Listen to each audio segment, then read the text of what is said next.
कि अल्लाह की तरफ से दो चीज़ें आई हैं। दो चीज़ें, एक नूर, तफसीर निगार कहते हैं उस नूर से मुराद नबी आखिरुज़्ज़मान, नबी कौनैन, शहंशाह ला मक्का, नायब परवरदिगार, जाने कायनात, रूह कायनात, अम्बिया अलैहिमुस्सलाम कायनात, जनाब सिद्क़ व सफ़ा मोहम्मद अनिल मुस्तफ़ा सल्लल्लाहु अलैहि वसल्लम की ज़ात है। और किताब मुबीन से मुराद वो कुरान मजीद है। यानी अल्लाह की तरफ से आई है दो चीज़ें, एक नूर जो मोहम्मद सल्लल्लाहु अलैहि वसल्लम का है और एक कुरान मजीद। कुरान मजीद के ऊपर से, कुरान मजीद का खुद कोटेशन है सूरह बकरा के अंदर कि फरमाया ज़ालिकल किताबु ला रैब फ़ीह, ये वो किताब है इसमें कोई शक नहीं, हुदल लिल मुत्तकीन, और ये किताब साहिबान तकवा के लिए हिदायत है।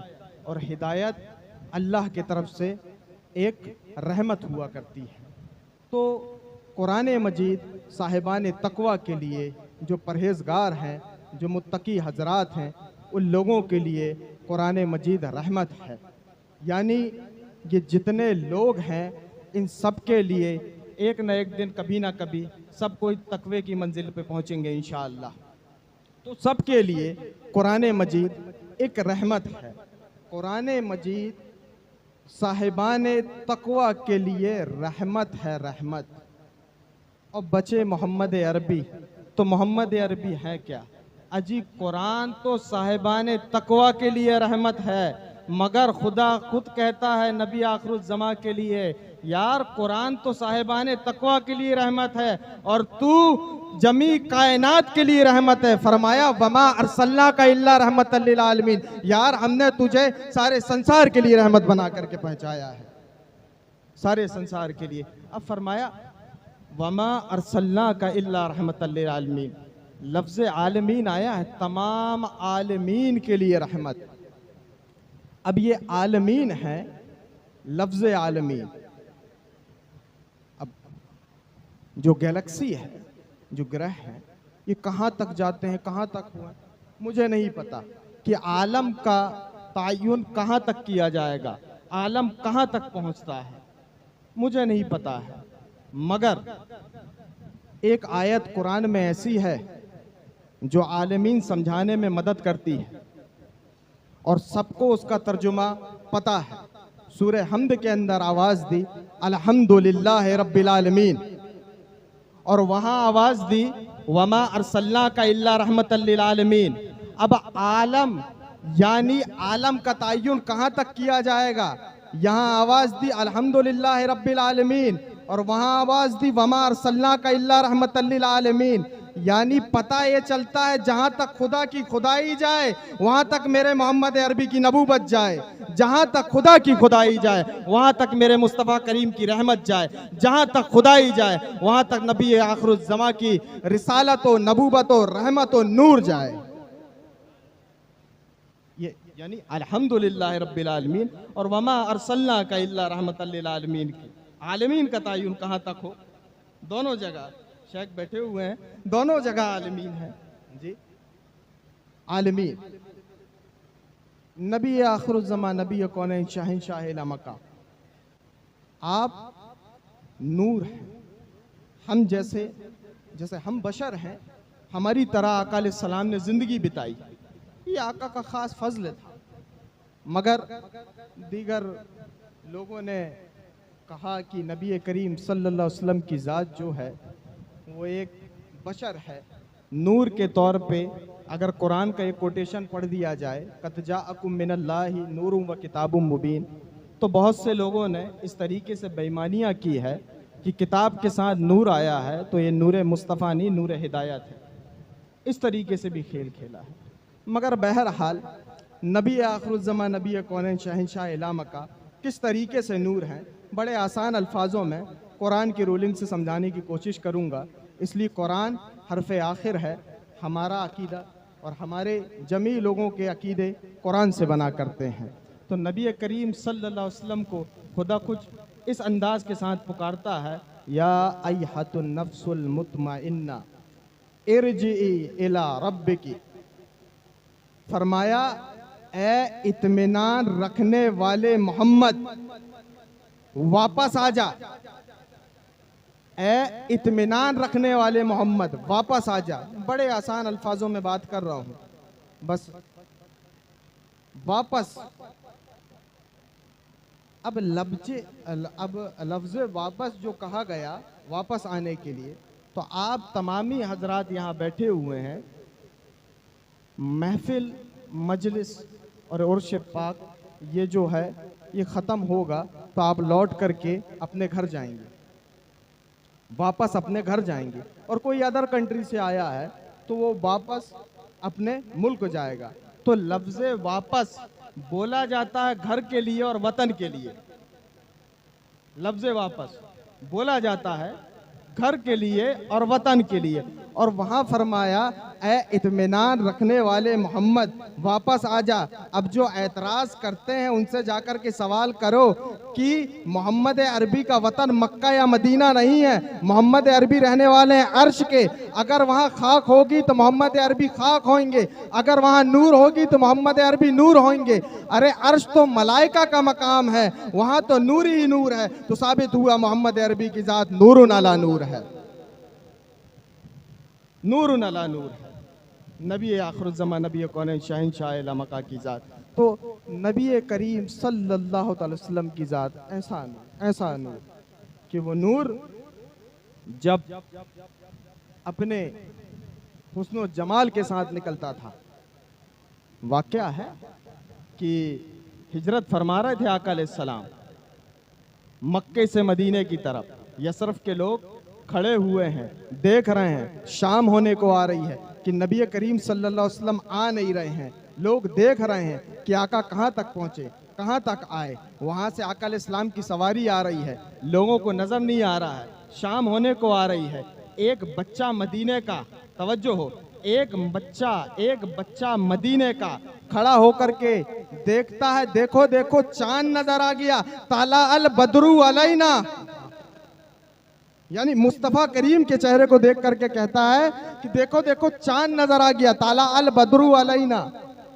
ये फरमा। तो एक सहाबी रसूल दौड़ करके आते हैं, कहते हैं नहीं नहीं वो चांद नहीं है, चांद के चेहरे पे तो दाग है, वो तो मोहम्मद अरबी का चेहरा है। खुदा खुद कसम खा के कहता है वद्दुहा, यार हम तेरे चेहरे की कसम खाते हैं। नबी करीम सल्लल्लाहु अलैहि वसल्लम जाने कायनात रूहे का, खुदा खुद उस चेहरे की कसम खाए जी। वो चेहरा बड़े हुस्न जमाल के साथ। अब देखिए बहुत से लोगों ने बड़े एतराज़ात किए हैं और इस सिलसिले में इस सिलसिले के लोग और इस सिलसिले के असलाफ, दादा मियाँ के जो असलाफ हैं, खुद दादा मियाँ, इन्होंने हक अदा किया है रिसालत के बाब में कि नबी करीम सल्लल्लाहु अलैहि वसल्लम की शान, अज़मत, उस पर कभी आँच नहीं आने दी। लोगों ने लिखा है कि अव्वलु मा खलक़ल्लाहु नूरी व खलक़ कुल्ल शैइन। ये हदीस है कि सबसे पहले अल्लाह ने मेरे नूर को पैदा किया। तो कुछ लोगों ने इस हदीस पे सवाल खड़ा किया।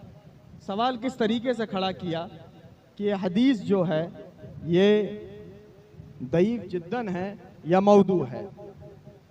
यानी अजीज़ाने मिल्लत इस्लामिया, हदीस की 5 किस्में हैं, 5: सही, हसन, दईफ, दईफ जिद्दन, मौदू।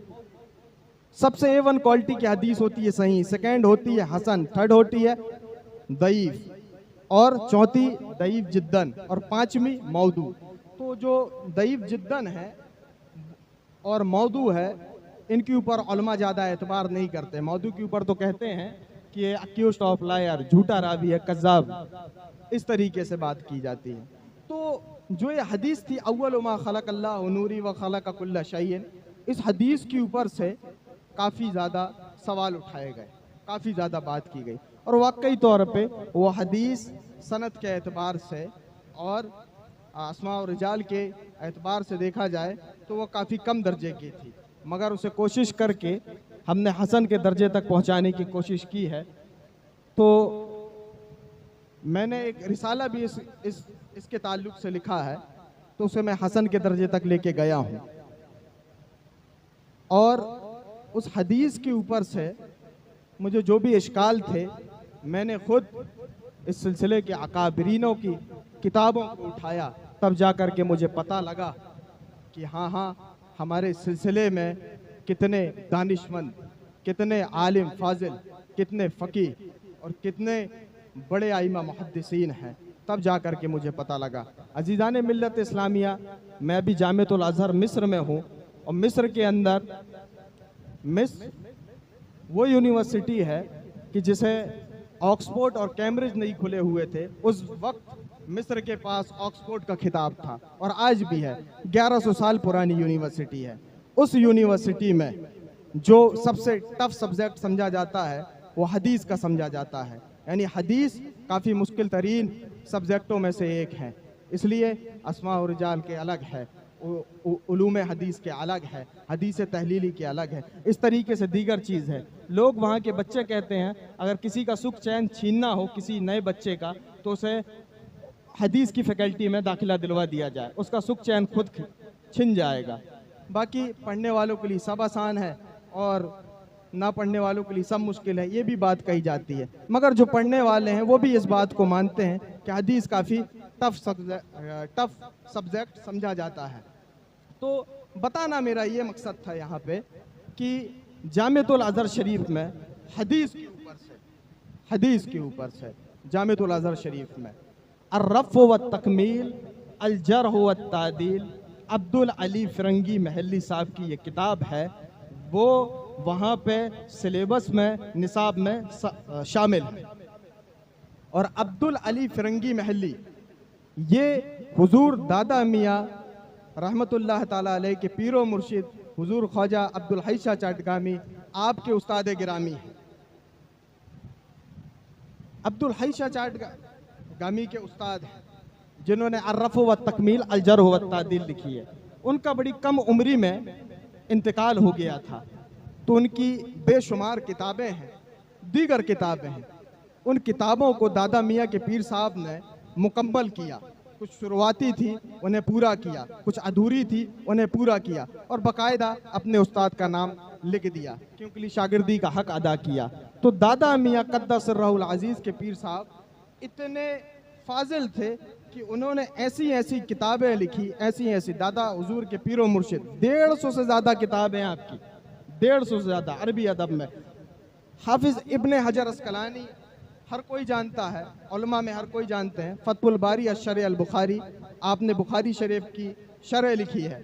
उनकी किताब है उलूम हदीस पे नुखबतुल फ़िक्र, और नुखबतुल फ़िक्र की शरह की है दादा मियाँ क़द्दस सिर्रहुल अज़ीज़ के पीरो मुर्शिद हुजूर अब्दुल हई शाह चाटगामी ने। हौज़ुल कौसर शरह है नुखबतुल फ़िक्र, अरबी ज़बान में उसकी शरह की है। और वो ऐसी किताब है कि नुखबतुल फ़िक्र खुद अज़हर शरीफ में बाकायदा बच्चों के मुतालों पे रहती है। यानी अज़हर के आलिम फाजिल और अज़हर के जैसे हाफिज़ इब्ने हजर अस्कलानी जैसे लोग, वो वहाँ के एक तलबा थे, पढ़ने वाले लोग थे। यानी बड़े बड़े आलिम फाजिल अभी के ज़माने के जितने हैं, ये इस खानवादे के असलाफ़ों की किताब पढ़ते हैं और जा कर के अपने इल्म का रोला मनवाते हैं। तो दादा मियाँ क़द्दस सिर्रहुल अज़ीज़ के पीरो मुर्शिद हुजूर ख्वाजा अब्दुल हई शाह चाटगामी, आप इतने आलिम फाजिल, इतने मुफ्ती, इतने फ़कीह कि आपको खुद आला हज़रत और बाज़ ने कहा मुजद्दिद कि आपकी ज़ात ऐसी है कि जब आप अपने मुरीद के ऊपर तस्किया देते हैं, बोलते हैं, तो फरमाते हैं कि आपने मुफ्ती मसूद साहब को भी सुना होगा, मगर एक बात मैं आपके सामने अर्ज़ कर दूं और फिर रुखसत होऊंगा कि दादा मियाँ क़द्दस सिर्रहुल अज़ीज़ के पीरो मुर्शिद, आप एक बार ख्वाब देखते हैं और ख्वाब देखते हैं और देखते देखते लखनऊ पे आप तफरी करते हैं, घूमते हैं। तो एक कंस्ट्रक्शन का काम चालू था, एक बिल्डिंग बन रही थी, और देखते हैं उस बिल्डिंग पे उलमा गारा ढो रहे हैं, सूफिया ईंट चुन रहे हैं, बड़े बड़े मालदार लोग फर्श पे कालीन वगैरह लगा रहे हैं, सेंटिंग लगा रहे हैं, सारा काम कर रहे हैं। देखते हैं कि ये बड़ा, इस बिल्डिंग का काम बड़े ज़ोर शोर से चल रहा है, बड़े आलिम फाजिल सूफिया कराम की जमात लगी हुई है। पूछा आपने ये किसका महल है, ये किसका घर है, ये किसका मकान है? तो लोगों ने जवाब दिया ये शाह अवध का मकाम है, शाह अवध का मकान है, घर है। तो दादा मियाँ क़द्दस सिर्रहुल अज़ीज़ के पीरो मुर्शिद ख्वाजा अब्दुल हई चाटगामी के दिल में ख्वाहिश जागी कि ये शख्स है कौन जिसके लिए ये ख्वाब का वाक़या है, जिसके लिए बड़े बड़े लोग आलिम फाजिल से लेके मालदार से लेकर के सूफिया इकराम से लेके घर बना रहे हैं, तैयार कर रहे हैं। आखिर ये है कौन ज़ात?